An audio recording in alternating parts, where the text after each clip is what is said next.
Bien, c'est parti. Alors, dans cette vidéo, je vais parler de Tai Chi. Non, je vais parler d'art martial, encore moins de gymnastique, et encore moins d'aspect spirituel.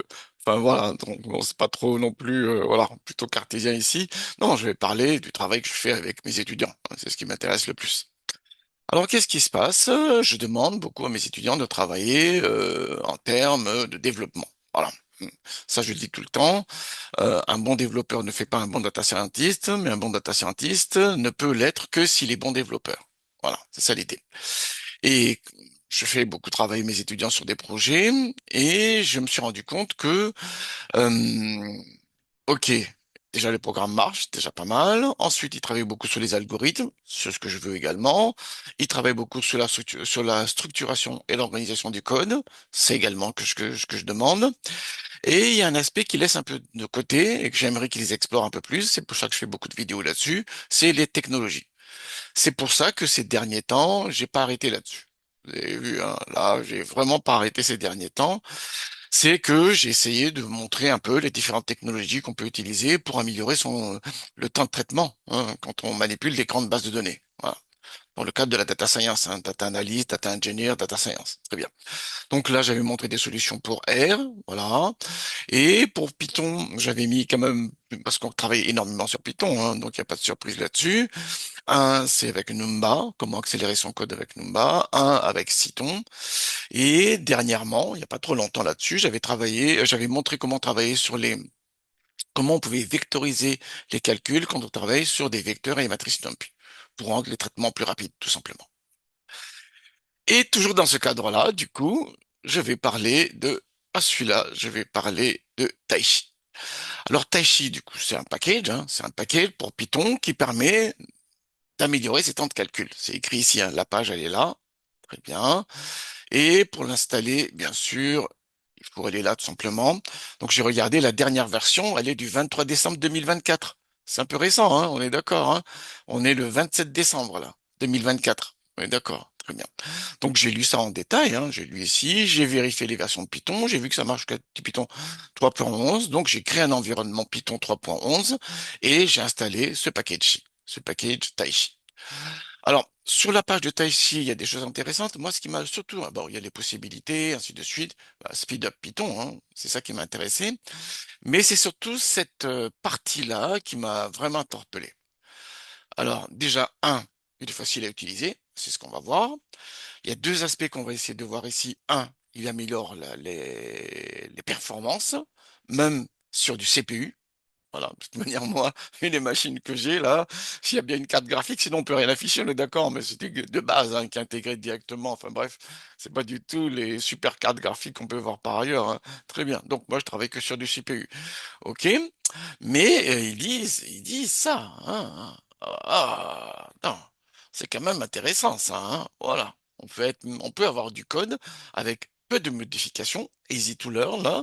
On peut avoir du code qui surpasse, c'est écrit là, hein, c'est pas moi qui invente, hein. Voilà. Alors bien sûr, si travailler en interne, c'est un problème. Moi, je veux c'est travailler sur mes objets quand je programme, notamment, et c'est ce qui m'intéresse ici, c'est soit sur les structures NumPy, matrices et vecteurs, soit sur les tensors de PyTorch, puis également, il peut interagir avec des images. Voilà. Les étudiants travaillent sur des traitements d'images, hein, je le sais, ça. Très bien. Ou bien également pour faire des graphiques avec Matplotlib. Bon, là, c'est moi. Mais bon. Là, NumPy, ça m'intéresse. PyTorch, les tenseurs de PyTorch, ça m'intéresse. Et les images, les structures d'images chargées avec Pillow, ça également, ça m'intéresse. Donc, il y a beaucoup de choses en fait, à gratter ici. Alors moi, dans ma vidéo ici, je vais m'en tenir qu'à NumPy. Mais clairement, enfin là, je parle à mes étudiants très rapidement, hein. Regardez en détail parce qu'il y a des choses très intéressantes.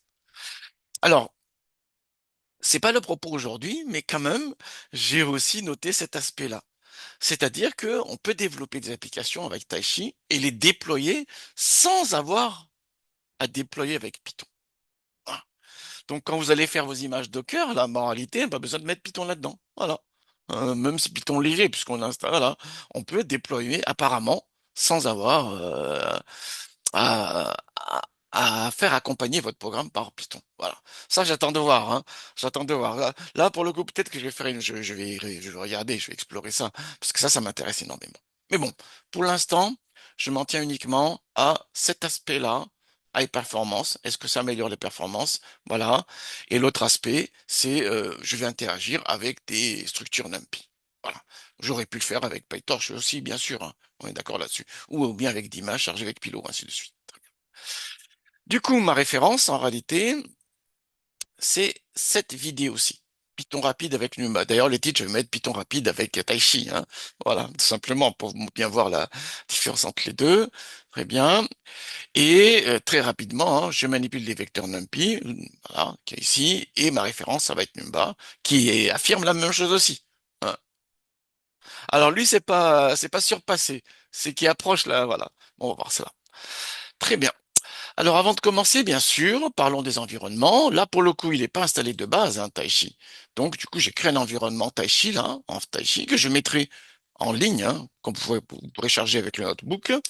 Et pour avoir la liste des composants des packages qui sont avec, voilà, on le voit ici, Taichi, il est là. Il est là. Taichi, voilà. Et par la même occasion, j'ai installé aussi NumPy et NumPy. Voilà, j'ai fait vraiment minimum et j'ai la Python 3.11 ici. J'ai travaillé là-dessus. Et l'idée, c'est qu'on va utiliser un algorithme en O2N2, quadratique, hein, pour chercher le minimum. C'est vraiment chercher la petite bête, on est d'accord là-dessus, hein. Moi, ce qui m'intéresse, c'est les comparaisons de temps de calcul. Voilà, c'est juste ça. Donc, c'est pour ça que j'ai créé un algorithme super, enfin, de complexité quadratique pour chercher un minimum, un minimum. C'est pas le truc à faire, on est absolument d'accord là-dessus, hein. Voilà. Alors, il est là. Donc, mon notebook est là, donc j'ai chargé le notebook, je viens de l'exécuter, hein, donc j'ai effacé toutes les sorties, et on voit bien, c'est l'environnement qui est ici, avec un Python 3.11, 11, hein, qui est là. Très bien. Donc j'affiche la version de Python toujours, hein, voilà.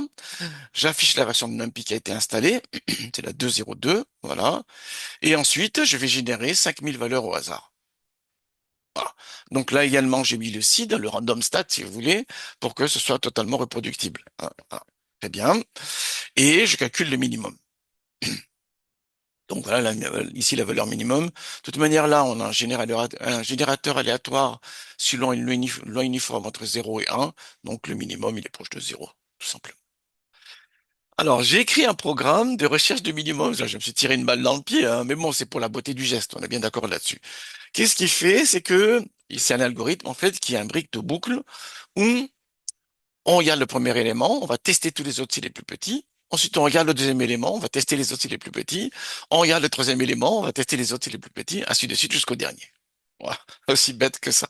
Donc forcément, c'est en O2N2 dans les meilleurs et dans les pires cas, hein. Le meilleur cas et le pire cas ici, puisque je passe tout en revue, hein. Bien, allons-y. Alors, l'exécute sur mon vecteur, on doit avoir la même valeur qu'ici. On est d'accord là-dessus, hein. Là, j'ai utilisé la fonction native de NumPy pour chercher le minimum. Donc normalement, je dois trouver la même chose. Allons-y. Et comme mon algorithme n'est absolument pas optimisé, ça prend un peu plus de temps. Oui, d'accord là-dessus. Mais on a bien le même résultat. Ça, c'était super important, hein. Vérifiez toujours vos implémentations, hein. La première chose quand on programme, c'est que le programme doit calculer juste. Sinon, on arrête. Ça sert à rien de programmer. On est d'accord là-dessus. Après, on finasse, on essaie d'améliorer, on raffine. Et notamment, parmi les éléments qui m'intéressent moi, c'est l'optimisation des temps de traitement. Voilà. Mais ça vient après. D'abord, s'assurer euh, que le programme est safe, hein. C'est ça qui est important. Alors, je mesure le temps de calcul. Bon, comme ça prend un peu de temps là et que je ne veux pas que rester des heures à regarder quelque chose calculé, surtout qu'il y a la vidéo qui est enregistrée en même temps, donc ça pompe des ressources. J'ai fait que 3 répétitions. Voilà, j'appelle mon min et il va prendre 4 secondes 56 en moyenne. Voilà. Donc le temps de référence pour nous, si on utilise la compilation à la volée standard de Python, où il crée du bytecode en fait, hein, et après il y a un runtime qui le lance. Donc il a compilé en bytecode là, hein. C'est pour ça que je l'ai appelé une fois ici, pour être sûr que il l'a bien mis en mémoire en bytecode. Et c'est le bytecode, c'est la fonction compilée si vous voulez, hein, qui va lancer ici. Très bien, 4,56 secondes. Voyons ce qui se passe avec Taichi. Alors, j'importe la version de Taichi que j'ai installée. Donc ici, c'est la 1.7.3. Très bien. Et j'initialise Taichi avec un CPU. On aurait pu utiliser le GPU. Quand il n'y a pas de GPU, il utilise le CPU quand même. Bon, moi, mon GPU, il n'est pas... Donc j'utilise quand même le CPU. Voilà. Alors, La fonction min, maintenant, je l'ai réécrite à la mode Taichi. Donc, je lui dis, alors, il y a deux modes, hein. Il y a le func, TI func, donc arrobas, donc directive de compilation de TI func, c'est les fonctions internes, en fait, qu'on va utiliser. C'est une sorte de fonction privée, si vous voulez, hein.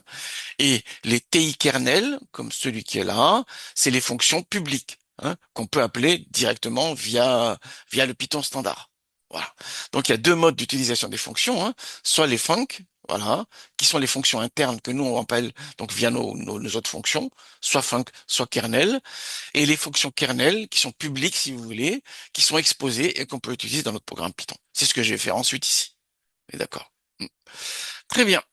Alors, qu'est-ce qui se passe? Ce que demande Taichi, tout simplement, c'est qu'il veut qu'on type, hein, pour qu'il puisse mieux fonctionner.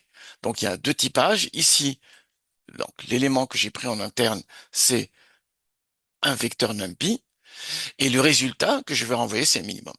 Ça, il en parle dans la documentation. C'est ce que je montre ici, hein. Donc, il dit, voilà, est-ce que on peut interagir avec les tableaux externes? La réponse est oui. Voilà.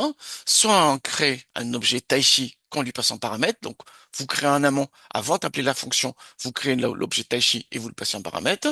Soit vous le passez directement ici avec ce type-là. C'est ce que j'ai utilisé, vous avez vu, hein. Voilà. Pour dire que c'est un vecteur NumPy que j'utilise. C'est exactement ce qu'il a dit ici. Alors, il a dit, mais attention, voilà, en fait, il fait un passage, voilà, par référence. Il en parle ici. C'est un passage par référence. Du coup, si l'objet pointé est modifié, c'est répercuté à l'extérieur. Voilà. Et là, je tombe sur une limitation de Taichi que je n'avais pas dans NumPy, dans Numba, hein.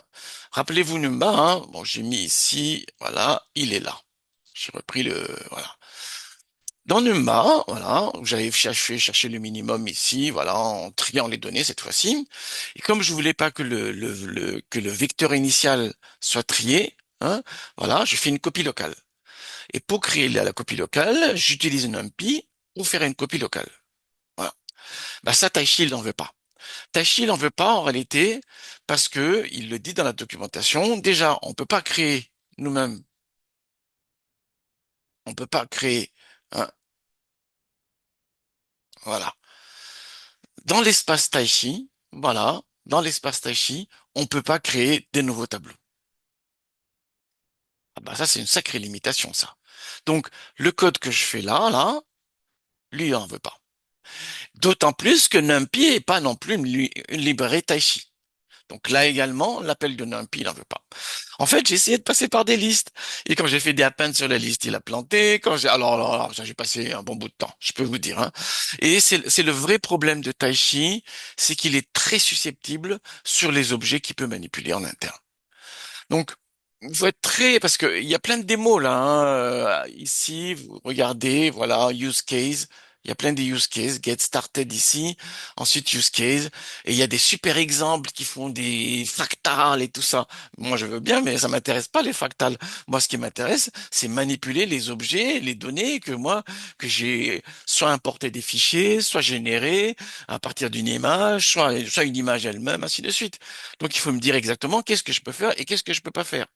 Et je me suis rendu compte, du coup, qu'il fait qu'un passage par référence et qu'on n'a pas le droit de créer une copie locale et que on peut pas utiliser les librairies externes à l'intérieur des fonctions Taichi.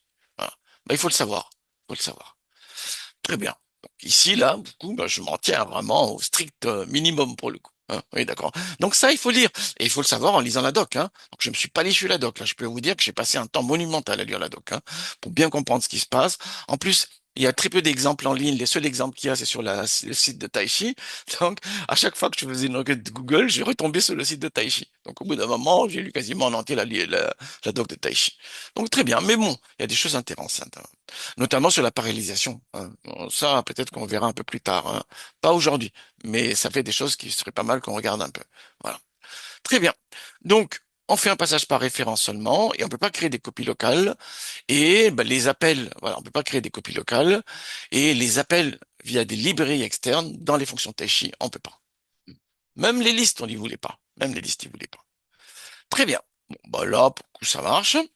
Alors, il y a un autre aspect également que je voulais dire, c'est que par défaut, en fait, il parallélise les boucles. En tout cas, les boucles externes. Mais moi, je veux pas paralléliser ici. Moi, ici, c'est totalement séquentiel, mon programme. Donc, je veux surtout pas qu'il le parallélise quoi que ce soit, là, hein. Sinon, ça marche pas, mon programme. D'accord. Donc, je lui dis, non, pas de parallélisation des boucles. C'est ce que fait cette option-là. Voilà.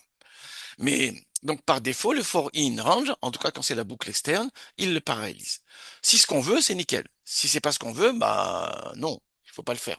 Donc, c'est ce que j'ai fait, moi, ici. J'ai refusé de le faire. Très bien. Donc, je lance. Voilà. On a bien le même minimum, hein, sinon ça va pas.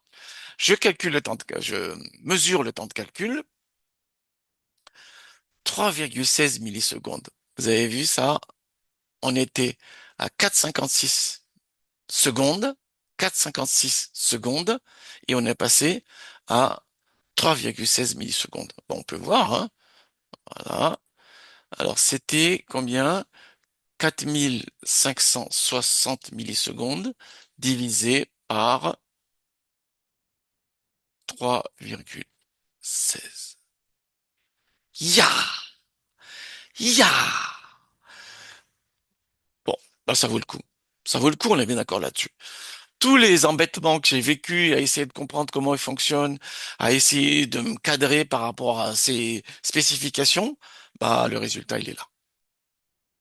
Bah, ça vaut quand même un peu le coup, hein. On est d'accord là-dessus. Alors, je me suis dit, mais c'est bien, hein. Pour le coup, là, c'est bien, on est d'accord, vous avez vu, hein, on a le ratio, là, il est monumental. Mais je me suis dit, qu'est-ce qu'il fait par rapport à Numba? Hein, Numba, là, j'avais fait une vidéo là-dessus. Si Numba, réellement, je le trouve formidable. Hein. Je le trouve vraiment formidable, même par rapport à Cython, je le trouve formidable. Pourquoi? Parce que les modifications de code qu'on peut mettre en place sont vraiment très minimes, extrêmement minimes. Dans Cython aussi, il fallait faire du typage. Hein. Du coup, ça, voilà. Et dans Cython, il faut installer un compilateur aussi. Ça également, bah, c'est un peu restrictif. Numba, c'est zéro modification. Hein. Et on peut utiliser des objets NumPy, ou enfin des objets Python, dans du code Numba. Hein. Voilà. Donc, je me suis dit, est-ce que, avec les mêmes choses, toutes choses égales par ailleurs, comment se comporte Numba? Donc, j'avais installé puis Numba, hein, la dernière version c'est le 0.60, bien sûr. J'ai repris le code ici, sans typage, vous avez vu, hein, sans typage, sans dire, voilà, avec juste la directive de compilation, entre guillemets, compilation, hein, voilà, sans typage. Donc, c'est vraiment le même code qu'initialement, hein. Voilà, je le charge en mémoire, je le lance une fois, voilà, on a bien toujours le même minimum, hein, et je mesure le temps de calcul. 2,7 millisecondes. On était à 3,16, ici on passe à 2,7. Voilà. Donc c'est pas mal aussi, en tout cas dans ce cadre-ci, Numba. On est d'accord là-dessus. Mais on a différentes solutions, c'est à nous de choisir les meilleures. Moi ce que je dis, moi ce que je vous dis, voilà, c'est que je vous enjoins à regarder ces différents aspects-là. Hein, voilà. Ah, ça me paraît intéressant, notamment sur Computer Vision, notamment sur Computer Vision. C'est pas comme si j'ai pas dit, hein. Voilà. Et regardez également ce qu'il met en avant ici. Essayez de voir ce qu'il y a d'intéressant là-dessus. Moi, je pense qu'il y a des choses à en tirer à deux aspects. Un, c'est la parallélisation des calculs. Ça me paraît important d'explorer cet aspect-là. Voilà. Et cette histoire de déploiement, là, sans Python, bah, euh, ça également, j'aimerais qu'on regarde pas plus mal, hein, qu'on regarde un peu de près pour savoir qu'est-ce qu'on peut en faire. Voilà. Voilà. Bah, excellent travail à tous.